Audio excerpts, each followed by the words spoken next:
Pagkatapos ng bakbakan ng Golden State Warriors kalaban ng dayong kupunan na Detroit Pistons mga kaibigan. Kung saan sa isang dikit na laban ay nakita ng marami ang mukha ng playoff sa init ng laro. Parang playoff game na nga daw ang naging bakbakan ng GSW versus Pistons. Pati si Steve Kerr ay sinabi ring parang playoff game na nga daw ang eksena sa laban-kalaban ng Detroit. Ngunit ayon kay Jimmy Butler dito ay isang regular physical game lang daw yun. Just feel like No, it did not. anything like that, anything close to like a play. No. Felt You like know. a regular physical game that we won. Pinapaalala din ni Butler sa lahat na talagang iba na ngayon ang Golden State Warriors ngayong nasa grupo na siya. Sabi niya ang GSW ngayon ay kaya na nga dong manalo ng laban sa maraming paraan. This is a really good team. You guys are coming off of a trip.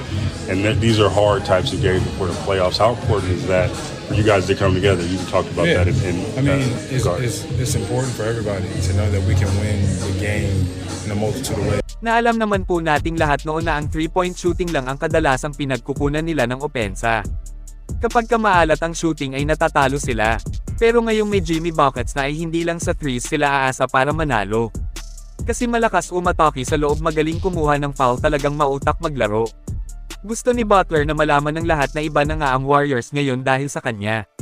Unpredictable na ang kanilang opensa, pagdating sa depensa naman napakatibay na rin.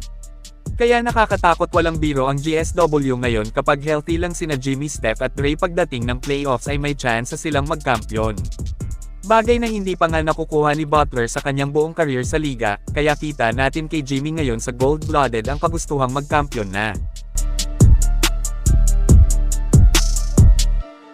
Marami ang excited na sa pagbabalik ni Jonathan Kuminga sa Warriors. Kung saan ito po ay pinaniniwalaan ng madaming fans na magiging isang ganap na super team na nga daw talaga dito ang grupo sa pagbabalik ni JK.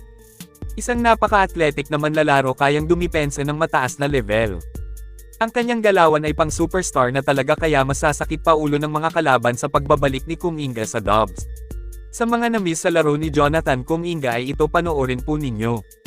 At isipin kung gaano mas nakakatakot ang lakas ng gold-blooded dito.